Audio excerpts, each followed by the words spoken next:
Eso es un mapa mundi del mundo. Ese es un mapa en el que ustedes ven lo que ven siempre, lo que están acostumbrados a ver. Vamos a ver si ese mapa es correcto o no.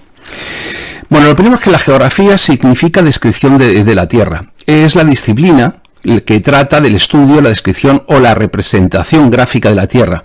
Es la ciencia que estudia la superficie terrestre, las sociedades que la habitan y los territorios, paisajes, lugares, recursos, las regiones, las culturas que en un momento determinado se encuentran sobre la superficie terrestre.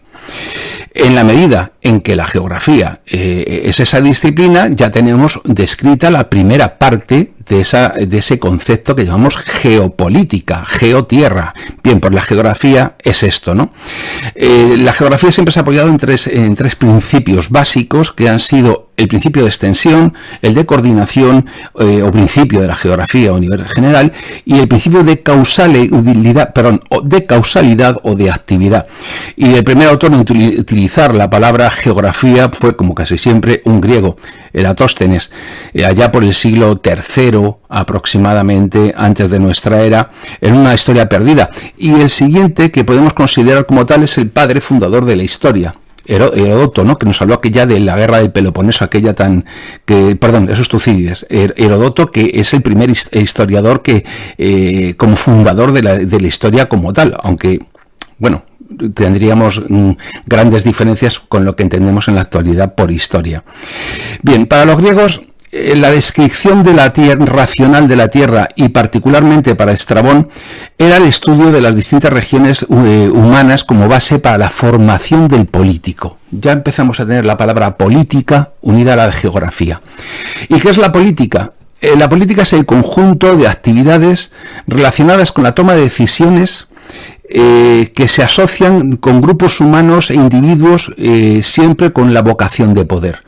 Eso es la política. La política mucha gente la confunde con la ideología y no es así. La ideología es una explicación sistemática de la realidad. No es política. Política e ideología son cosas distintas. La política se mueve en el ámbito de lo posible y la ideología en el ámbito de lo especulativo, de lo sistemático, de lo teórico. Bien, pues en este caso ustedes verán que tenemos ahí un maravilloso mapa, pero la geografía se relaciona directamente con otra ciencia, con otra rama, que es la cartografía. Y la cartografía es la ciencia aplicada que se encarga de reunir, realizar y analizar medidas y datos de regiones de la Tierra para representarlas gráficamente con diferentes dimensiones lineales a escala reducida. De las distintas proyecciones cartográficas utilizadas a lo largo de la historia, la proyección de Mercator, de Gerardo Mercator, de 1569, es la que estamos habituados a ver, es la que hemos visto hace un momento. Pero tiene un problema. Se hizo esa proyección en la cartografía porque es la que permite trazar las rutas de rumbo constante sin interrupciones, de manera que se puedan visualizar. Pero eso introdujo un sesgo, y ese sesgo es la pérdida de las proporciones. Un ejemplo, para los que me vean desde México, ahí tienen un mapa de México con las proporciones reales, materiales, que existe entre el tamaño de México y algunos países europeos. En México caben, a grosso modo, 3 Españas y una Italia. Miren el tamaño, ese es el tamaño real. Pero no solamente es ya una cuestión, por ejemplo, de México. Si lo comparamos con lo que es la realidad europea y comparada con África, pues vemos que solo 5 países de África ya ocupan lo mismo que toda Europa. Solo Argelia, el país más grande de África, tiene el tamaño de la mitad de Europa. Y si ustedes pusieran ahí Chile, desde el mapa de Chile sobre Europa, desde España llegaría a Rusia. Por lo tanto, las proporciones que nos ofrecen los mapas que habitualmente vemos no son reales. Por eso, lo importante es que siempre tengamos en cuenta que el mapa real es este. Esto es un mapa real. Este mapa representa las proporciones reales de la Tierra.